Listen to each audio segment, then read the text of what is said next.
Bienvenue sur Believe Podcast. Je m'appelle Nada et ce podcast, je l'ai créé pour nous apporter une conscience et une perspective où l'être est à l'honneur et le faire à son service. Ma mission est d'aider à reprendre le contrôle de notre vie pour que expérience et désir authentiques soient alignés et comprendre comment naviguer notre réalité avec la relation à l'autre. Si comme moi, l'amour de soi, de l'autre, inconditionnel ou conditionnel est un beau bordel dans ta tête, mais que tu veux comprendre ce bordel, alors bienvenue sur Believe Podcast. Bienvenue sur Believe Podcast. It's me again, it's you again, it's you and me. Je n'ai jamais commencé un épisode, tu sais. Bon allez, je vais vous raconter l'histoire du shift de Nour quand elle a arrêté de vouloir plaire aux autres. Nour, c'est une femme c'est une bombe solaire, cette nana. Elle a vraiment à cœur de transmettre de la joie aux femmes et d'ailleurs à travers son métier, elle travaille beaucoup avec les femmes, elle les aide à nourrir leur féminité, elle les aide à entretenir leur féminité, à développer leur féminité, à assumer ce qu'elles sont dedans comme dehors et elle le fait divinement bien. Et puis en plus, elle le fait avec tellement de grâce qu'on la déteste, n'est-ce pas ? Dernièrement, j'ai remarqué dans l'énergie de Nour qu'elle avait une énergie vachement feu, quoi, très qui lui donnait un air plus déterminé. Tu sais, un peu comme s'il y avait une part en elle qui s'était réveillée, qui a pris les devants et qui disait enough is enough, don't fuck with me anymore. Donc en mode fais pas chier maintenant. Et en fait, c'est parce que maintenant elle a arrêté de se soucier du regard des autres, ou bien d'être dans l'expectative que les autres agissent comme elle le voudrait. N'est-ce pas ? Avant, par exemple, quand elle emmenait ses enfants à l'école et qu'elle souriait à un parent d'élève, que le parent d'élève baissait la tête, elle se prenait vraiment la tête, elle se demandait « mais pourquoi ? Qu'est-ce que j'ai fait ?» Et ça l'affectait, quoi. Elle comprenait pas pourquoi. Peut-être qu'elle a mal souri, elle s'est mal habillée, elle avait une sale tronche, elle devrait peut-être plus se maquiller, moins se maquiller, peut-être que c'est sa nouvelle coupe, sa nouvelle couleur, enfin bref. Voilà, on se prend la tête en allant réviser à la loupe les détails physiques et psychologiques de notre cas, alors que bon. Et puis elle se prenait la tête très souvent comme ça dans différentes situations, et à force de remarquer que ses efforts ne donnaient rien, servaient à rien, elle s'est rendue compte qu'elle ne pouvait pas changer l'attitude des gens, tout simplement. Comme moi, je ne peux pas te changer. Je suis coach. Je facilite les déblocages chez mes clients, leurs croyances, leur énergie, mais je ne peux pas changer mon client. Comme dans ce podcast, je peux offrir des perspectives, des outils pour faciliter un déblocage, mais je ne peux pas te changer si tu ne le décides pas. Donc, ton bien-être ne dépend pas de ce que moi je vais dire, c'est plutôt de comment toi tu vas agir par rapport à l'info. Parce qu'on vit tous dans des réalités séparées. Que le sourire qu'on donne à quelqu'un ou la tronche qu'on va tirer à quelqu'un, ce n'est pas de la responsabilité de l'autre de m'en faire quelque chose. Parce qu'on vit vraiment dans des réalités séparées. Et personne n'a l'obligation d'en faire quelque chose. C'est surtout ça qu'il faut retenir. Personne n'a l'obligation d'en faire quelque chose. Si je souris à quelqu'un, si la personne ne sourit pas, je me dis pas « Ah, c'est moi, ma coupe, ma gueule, mon nom, mon origine, mon look, j'en sais rien, ma posture, j'en sais rien. » Non, c'est que la personne a un truc dans sa tête, elle a un filtre et elle a quelque chose, elle vit quelque chose que moi je ne peux pas vivre. Au même titre que si quelqu'un me tire la tronche, je suis pas obligée de lui faire quelque chose. Non pas par égoïsme, mais par simple fait que si mon corps est à l'écoute, le geste d'aller vers l'autre ou pas viendra naturellement. C'est-à-dire que si je suis détendue avec mon corps, lui va savoir si on va vers la personne ou pas. Et là, on rentre dans un alignement de notre propre boussole intérieure. Donc, il faut souvent être conscient de la réaction de notre corps, les zones où on se sent contracté, les zones où on se sent détendu. Donc, ça, c'est être familière avec son corps, c'est ce qui va te permettre à poser des limites vis-à-vis de quelqu'un que tu vas estimer ne pas être une bonne vibe pour toi, ou peut-être même d'être une bonne vibe pour toi et l'accueillir dans ton cercle intime. Donc sache qu'on n'est pas dans l'obligation. C'est-à-dire que si je ne le fais pas, je suis une mauvaise personne, et si je le fais, je suis une bonne personne. Non, ça c'est un concept de séparation, c'est un concept qui est égoïque, mais ici dans ce podcast, on aborde les choses différemment. On aborde les choses où on veut tendre vers l'inclusion, on aborde les choses où on veut tendre vers l'unité, on aborde les choses où on veut quitter cet ego et de vivre à travers l'amour, mais pas à travers l'amour, mais l'amour quoi. C'est une force dingue l'amour. C'est solide, c'est enraciné quelque part, je ne sais pas où, mais tu le sais, tu l'as vécu, tu l'as vu quelque part. C'est de cet amour dont je parle. Donc on veut tendre vers la liberté d'avoir le choix et pas dans l'obligation, je dois le faire parce que c'est ce qu'il faut faire. Non, laisse ton corps parler et décider en fonction du corps ce qui est à faire. En fait, on devrait vivre pas dans l'obligation, c'est-à-dire s'il y a une part en toi où tu sens qu'il y a une résistance, tu sens qu'il y a quelque chose qui n'a pas envie de... Alors tu peux dire à cette part, on n'est pas obligé, c'est pas une obligation. Sache que ce n'est pas une obligation. Et mon mantra, je le dis en anglais, je vais le dire en français après, parce que je pense en anglais, quand il s'agit de ce genre de choses, c'est I don't have to, we don't have to, but I am free to choose. Donc je me le rappelle souvent, je me dis, quand je sens une contraction, une part en moi qui... je ne suis pas obligée de le faire, mais j'ai la liberté de choisir. Ça, c'est hyper important pour moi de me régénérer dans l'instant quand je me sens complètement bloquée par une situation où je dois avancer, où je dois parler, où je dois dire quelque chose, produire quelque chose, peu importe. Genre stop. Et là, je me reconnecte avec mon corps. Je sens où est-ce que c'est contracté. Je sais que c'est un acte de résistance. Je sais que c'est un acte de protection d'une part en moi qui n'a pas envie de faire cette chose-là pour ces raisons à elle que je ne connais pas tout de suite, mais que je vais peut-être connaître plus tard. Mais en tout cas, la première parole que je dis, c'est I don't have to. We don't have to do it. We are still free to choose. We are free to choose. And it doesn't have to be now. Et ça, donc, on n'a pas l'obligation de le faire. On a la liberté de choisir et on n'a même pas besoin de le faire dans l'immédiat. Et je peux te garantir que là, je sens la détente dans les fibres, dans les cellules de mon corps. Et essaye de le faire. Vois ce que ça donne pour toi. Donc on revient à nous. L'épisode n'est pas terminé. Donc ça c'était une belle parenthèse en tout cas. J'espère qu'elle te servira. Mais en revenant à Nour qui a arrêté d'être la good girl, la fille sympa. En fait l'autre jour sa voisine est venue sonner à sa porte. Et elle lui a hurlé dessus, elle était en train de vociférer qu'elle en avait par-dessus tout, de subir les pas de ses enfants sur la tête là qui courait à travers l'appartement. Elle en pouvait plus, mais en lui hurlant, en mode hurlant quoi. Donc c'est clair que c'est hyper désagréable. J'ai des voisins adultes, quand ils marchaient avec leurs talons en cuir, ça me rendait ouf. Bon, ils ont arrêté, mais bon, il y a manière et manière de le dire. C'est clair que quand quelqu'un vient vers toi et qu'elle t'agresse, t'as des réactions où tu es soit en train de... Tu restes interdite, comme Nour l'a été, elle est restée interdite. Elle a tout contenu à l'intérieur et elle a aussi dit je suis désolée, excusez-moi, je vais leur dire de se calmer et tout ça. Ou aussi, tu as d'autres réactions qui peuvent être aussi l'agression, faire la même chose que ce qu'on voit en face de nous, c'est-à-dire qu'on va être aussi agressive que la voisine. Sauf que Nour, elle est restée interdite. Elle était désolée, en culpabilité, habitée à ce moment-là. Mais bien sûr vénère après quoi, très vénère. Parce qu'elle a été blessée, parce que la voisine lui a manqué de respect. Bref, tu vois, ça dans la tête et dans le corps. Et quelques temps plus tard, on sonne à la porte, Nour se dirige vers la porte, elle ouvre, et là, c'est la voisine qui est venue pour s'excuser par rapport à son attitude qu'elle a eue la dernière fois, qui était exagérée. Et c'est cool, c'est sympa.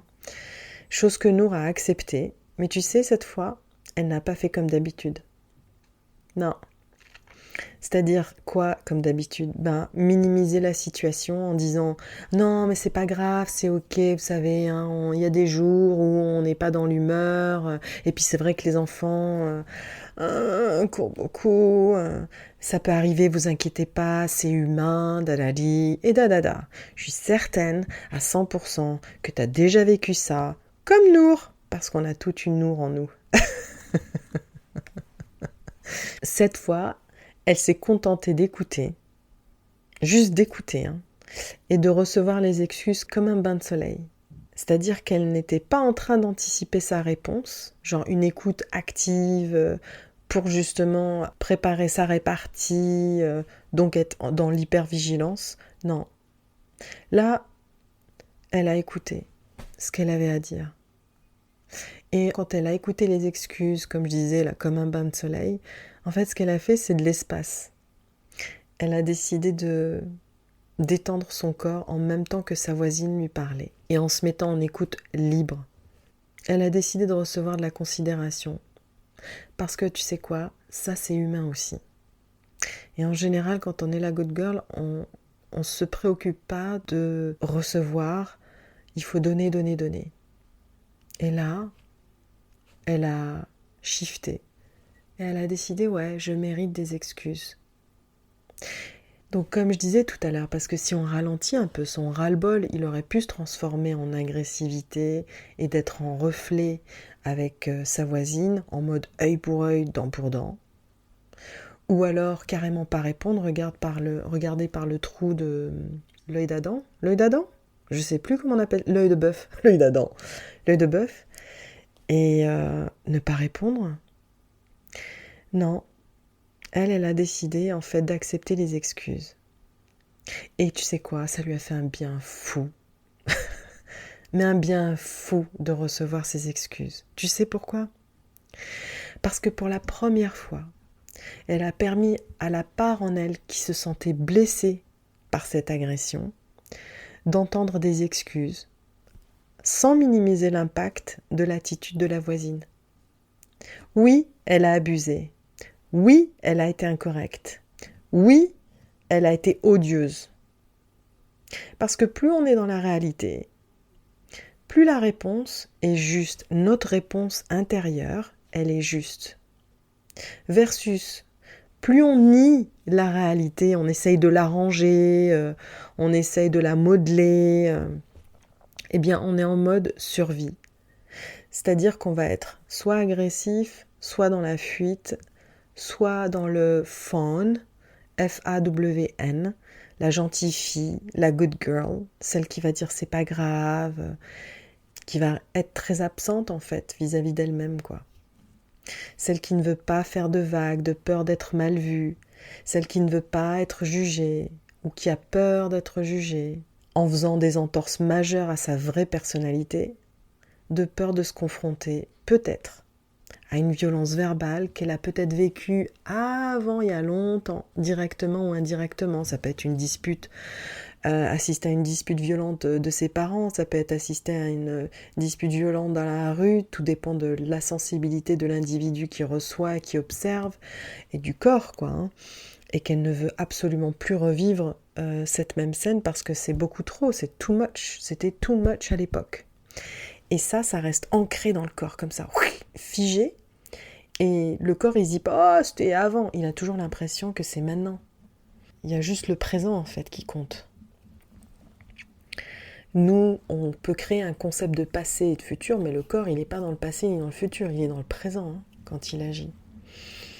C'est pour ça que être dans le moment présent, dans la réalité du moment présent, c'est comme ça qu'on arrive à guérir nos blessures, à les accepter, et à accepter qu'elles guérissent. Donc pour se protéger de ces blessures-là, en fait, on s'adapte. Et elle s'est adaptée en faisant l'effort de ne pas être elle-même. La good girl, c'est pas nous-mêmes. La fille sympa, tu sais, avec qui tout passe, c'est pas nous. C'est une protection. Et ça demande des efforts pour ne pas être soi. Ça consomme beaucoup d'énergie de porter ce masque de la good girl quand on se fait entourer de personnes et quand on est dans des environnements qui attendent qu'on soit leur version de nous. Tu vois ? C'est pas évident, hein. Et à commencer par nos parents. Quand on était petit, on a dû s'adapter pour être leur version de nous, hein. C'est pour ça qu'il y a des crises d'adolescence, des crises de quarantaine, de cinquantaine, de la trentaine, de tous les jours, du samedi, du dimanche. Parce qu'on n'est pas nous, quoi. Alors qu'il y a des crises certaines crises, les crises sont nécessaires, mais d'autres le sont pas. Mais à commencer par nos parents et par extension, évidemment, la famille, ensuite les amis, les professeurs, la société, nos nanas, nos mecs, et tout, quoi. Donc ce que Nour a fait, c'est simple. C'est un simple shift de perspective. Juste en écoutant. Tu imagines, c'est même pas... il n'y a pas de produit miracle, quoi. C'est tellement simple. Elle a écouté les excuses de sa voisine, pas pour elle, mais pour cette part en elle qui a été blessée. Pour que cette part en elle entende ce qu'elle aurait dû entendre, il y a déjà longtemps. Parce que ce qu'elle a entendu, elle l'a déjà entendu auparavant. Et la manière dont elle réagit en général, c'est un comportement adapté qui a été adopté il y a longtemps.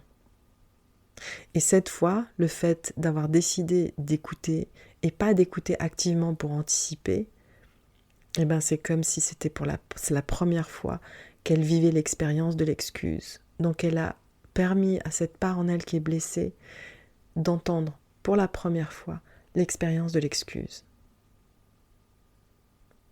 Et c'est ça l'amour. Ça, c'est de l'amour. On s'en rend pas compte, mais c'est de l'amour, ça. Donc en fait, on parle pas de victoire contre la voisine comme on a tendance à vouloir agir dans la vie. C'est moi contre l'autre, c'est moi qui vais dominer l'autre. Non. En fait, l'autre, sa voisine, à Nour, c'est qu'un outil de mesure pour que Nour sache où elle en est dans son équilibre mental, dans son bien-être. Et l'équilibre mental, ça inclut l'estime de soi, ce qu'elle valorise. Ça inclut sa capacité à protéger ses parts en elles qui sont blessées, qui sont peut-être seules et qui agissent comme elles peuvent parce qu'elles ne sont pas au courant qu'il y a Nour qui est là, comme leur maman. Elles sont insécures et c'est pour ça qu'elles agissent de cette manière. Le rapport à l'autre, c'est un outil de mesure pour savoir à quel point on a envie d'être libre. Parce que mine de rien, dans ce podcast, ce que je prêche aussi, c'est notre liberté. L'amour, c'est la liberté. L'amour, c'est une responsabilité. Mais naturelle, cette responsabilité-là, quoi. Tout comme la pluie a la responsabilité de faire pousser l'herbe. C'est une responsabilité, mais c'est de l'amour, c'est du don. Donner, recevoir, c'est de l'amour, quoi. C'est dans ce sens-là que je parle, quand je parle de responsabilité. C'est l'autre, c'est aussi un outil de mesure pour voir à quel point on est ouvert à cette possibilité d'oser faire des choses qu'on n'ose pas faire, mais on s'en fout, même si on est jugé, je m'en fous, j'ai envie d'y goûter. Et en faisant ça, en fait, qu'est-ce qu'elle fait, Nour ? Elle se construit une colonne vertébrale qui va se fortifier au fur et à mesure qu'elle va s'engager dans son plaisir, dans son désir, son désir de se connecter à ses parts en elle. Au fur et à mesure qu'elle va communiquer avec elles, qu'elle va savoir de quoi elles ont besoin pour se sentir bien, pour se sentir safe, pour enfin rencontrer quelqu'un, pour enfin créer des liens, pour enfin se découvrir, se goûter à sa spontanéité, peut-être son humour, peut-être sa créativité, peut-être... who knows ? Et pour la première fois, elle s'est sentie dans sa puissance. J'ai pas dit puissante, dans sa puissance. Qu'elle était quelqu'un, qu'elle n'était pas une chose sur qui on pouvait projeter toutes nos humeurs sans qu'elle ne bouge un cil pendant que, tu vois, en prétendant que non, c'est pas grave. Putain. Non, c'est merci. J'apprécie. J'apprécie ces excuses. J'apprécie. T'as pas besoin de dire plus. T'es peut-être encore vénère.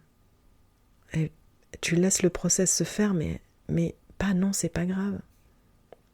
C'est comme si on se retrouvait avec ta gamine de 2 ans ou ton gamin de 2 ans qui se fait puncher par un adulte et tu vas dire c'est pas grave.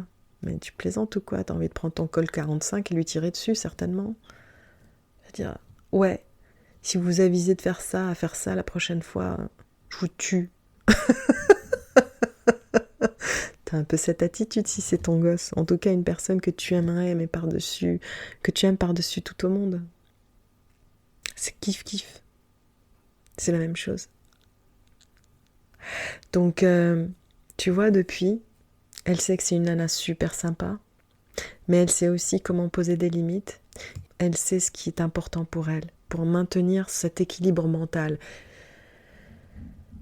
Parce qu'elle doit laisser les autres prendre ou avoir leur part de responsabilité. C'est qu'elle n'a pas besoin de minimiser une situation où elle s'est sentie agressée. Donc l'autre sont des miroirs qui représentent la mesure de notre amour vis-à-vis de soi et pas des autres d'abord. Et c'est l'ironie de notre existence. C'est pour ça qu'on dit « ça commence par nous ». Moi, j'ai découvert qu'en partant de moi, il y avait moins de séparation avec les autres. Et que c'est comme ça que mon empathie a commencé à naître et à grandir. Alors que quand ça commence par l'inverse, ce qui est notre conditionnement à beaucoup d'entre nous, évidemment, 99% de la population, c'est ça beaucoup d'entre nous, on commence par une séparation. Et ça crée beaucoup d'histoires, plus ou moins dramatiques, n'est-ce pas? Bienvenue sur Believe Podcast. On a tous et toutes une Nour en nous. Et pour t'aider à faire une sorte d'état des lieux, tiens, je vais te poser quelques questions auxquelles j'espère tu vas répondre pour voir justement à quelle mesure tu es connecté avec ces parts en toi. À la première question, toi, ça remonte à quand la première fois que tu t'es senti protégée? Est-ce que tu t'es déjà senti protégée? Est-ce qu'il y avait des personnes dans ton entourage, quand tu étais petite, à qui tu pouvais te confier? Est-ce que tu avais quelqu'un pour te défendre ou te protéger? Et quand je dis ça, c'est de 0 à peut-être 17 ans. Je ne sais pas. Donc, quand tu vois ça et que la réponse, en général, c'est non, tu comprends pourquoi on a des mécanismes de défense qui révèlent simplement qu'il y a des parts en nous qui se sentent insécures et qui choisissent certaines actions, certains comportements parce que c'est ce qu'ils ont trouvé de mieux à faire. C'est tout ce qu'ils ont trouvé de mieux à faire. Et toi, tu peux aider à changer ça. Est-ce que tu te souviens d'une situation où tu n'as pas été protégé, par exemple? Est-ce que tu te souviens d'une situation où tu t'es pas senti défendu, où tu t'es pas senti protégé? Si tu devais incarner ce rôle de protecteur, comment tu t'y prendrais? Qu'est-ce que tu aurais voulu lui dire? Ça déjà, voilà, je te donne un outil, une forme d'outil pour que tu puisses faire un état des lieux de départ. Et puis, te connecter, te familiariser avec des parts en toi qui ne savent peut-être pas que tu existes et que toi, tu ne sais pas qu'elles existent. Et comment est-ce que tu peux transmettre une communication saine, une communication tendre, une communication honnête, transparente avec elles, quoi. Établir un rapport différent vis-à-vis de toi-même. Je vais les noter dans la description pour que tu puisses te poser, répondre tranquillement, ou même échanger avec une amie qui se sentirait concernée aussi par ça. Ça, c'est pas mal, ça. C'est beau comme conversation, c'est comme dans les cercles. Moi, ça m'a beaucoup aidé dans ma rémission de répondre à ce type de questions, d'établir ce genre de communication. Comme ça, au moins, je pouvais avoir un sens de contrôle, en fait. Ça m'a enlevé de la culpabilité que je portais comme un fardeau, parce que j'ai vu que ce n'était pas ma faute en fait, ce type de comportement, c'était un mécanisme de défense, que si je pouvais faire mieux, je l'aurais fait évidemment, et que j'ai fait mieux, puisque j'en ai été consciente. Et puis surtout comment je voulais dialoguer quoi, avec mes parts, et en fait ça a évolué. Et surtout ça a désamplifié le micro de la voix du saboteur, quoi, qui est tout le temps là, gna gna gna, ouais c'est ça, va faire ci, nanana. Non, ça a vachement atténué cette voix, beaucoup, beaucoup. Donc j'espère que ça fera pareil pour toi sur ton chemin. Et puis surtout, j'espère que cet épisode t'a éclairé, t'a permis de ouvrir une nouvelle fenêtre. Et si jamais t'as des questions, tu n'hésites pas. J'ai un autre outil à te proposer, c'est comment éliminer tes peurs, parce que la source de tous nos mécanismes de défense, c'est la peur. Donc tu pourras le télécharger dans la description, et puis il y a une méditation que j'ai créée exprès pour ça, que tu pourras écouter au quotidien. Et puis, on reste en contact, tu peux m'envoyer un DM, si tu as envie de travailler avec moi, envoie-moi un mail, je vais laisser un lien pour que tu puisses prendre contact. Et puis, je te la souhaite bonne surtout. I love people. Bye! Merci pour ton écoute et merci pour le temps. Si l'épisode t'a plu, n'hésite pas à le noter. Tu permettras au podcast d'être encore plus visible et d'être un support à plus de monde autour de nous. À très vite!